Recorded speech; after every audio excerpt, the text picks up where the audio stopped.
आदरणीय सभापति जी, हमारे देश में दिव्यांगों की कभी सुनवाई जितनी मात्रा में होनी चाहिए थी नहीं हुई। जब सबका साथ सबका विकास का मंत्र होता है ना, तब मेरे दिव्यांग जन भी उस सबके कैटेगरी में होते हैं और तब जाकर के हमने दिव्यांगों के लिए आरक्षण का विस्तार किया, दिव्यांगों के लिए सुविधाएं उपलब्ध हो इसके लिए मिशन मोड में काम किया, दिव्यांगों के कल्याण के लिए अनेक योजनाएं बनाई, लेकिन योजनाओं को लागू भी किया। ये इसके कारण इतना ही नहीं, आदरणीय सभापति जी, ट्रांसजेंडर कम्युनिटी के अधिकारों को लेकर के हमने उसको कानूनी रूप से उसको पुख्त करने के लिए प्रामाणिकता पूर्वक प्रयास किया।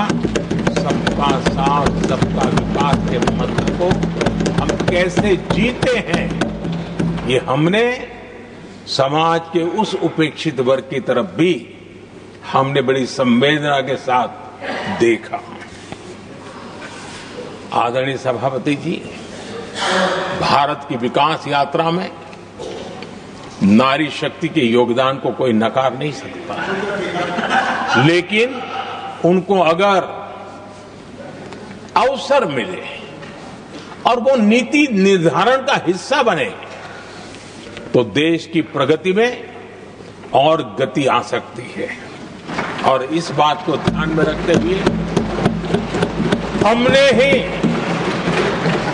और इस सदन का पहला निर्णय हुआ, हम देशवासी गर्व कर सकते हैं, सदन इस बात के लिए याद रखा जाएगा, ये नया सदन सिर्फ उसके रूप रंग के लिए नहीं, ये नया सदन का पहला निर्णय था नारी शक्ति बंधन। इस नए सदन को हम किसी और तरीके से भी कर सकते थे, हम हमारी वाहवाही के लिए भी उपयोग कर सकते थे, पहले भी होता था, लेकिन हमने तो मातृशक्ति की वाहवाही के लिए इस सदन का आरंभ किया था और मातृशक्ति के आशीर्वाद से ये सदन अपना कार्य आरंभ किया है। आदरणीय सभापति जी, हम जानते हैं, इतिहास की तरफ अब थोड़ी नजर करें,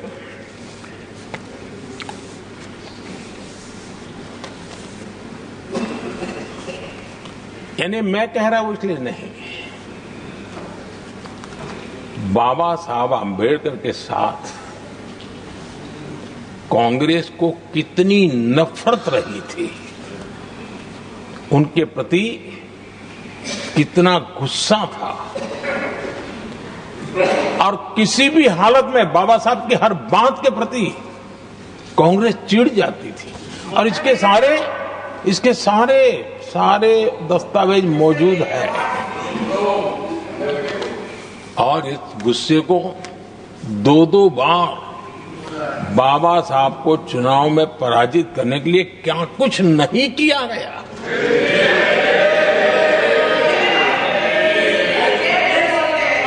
कभी भी बाबा साहब को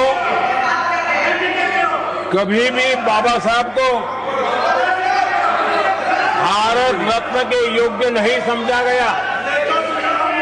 आदरणीय सभापति जी, कभी भी बाबा साहब को भारत रत्न योग्य नहीं समझा गया।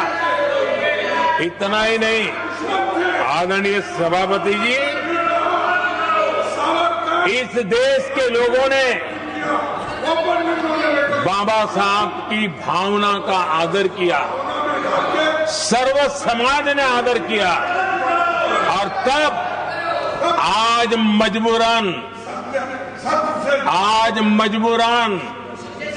कांग्रेस को जय भीम बोलना पड़ रहा है, उनका मुंह सूख जाता है।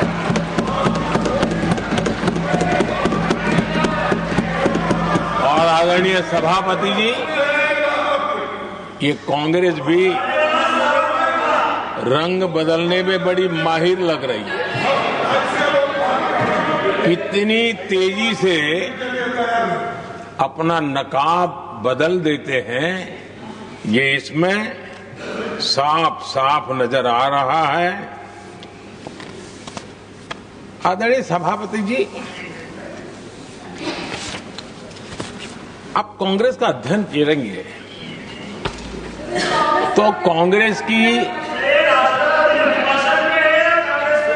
की राजनीति,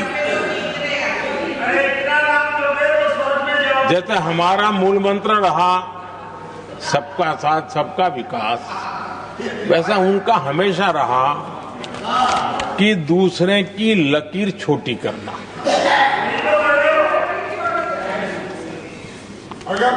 और इसके कारण उन्होंने सरकारों को अस्थिर किया। किसी भी राजनीतिक दल की सरकार कहीं बनी तो उसको अस्थिर कर दिया, क्योंकि लकीर छोटी करो दूसरे की, इसी काम में वो लगे रहे।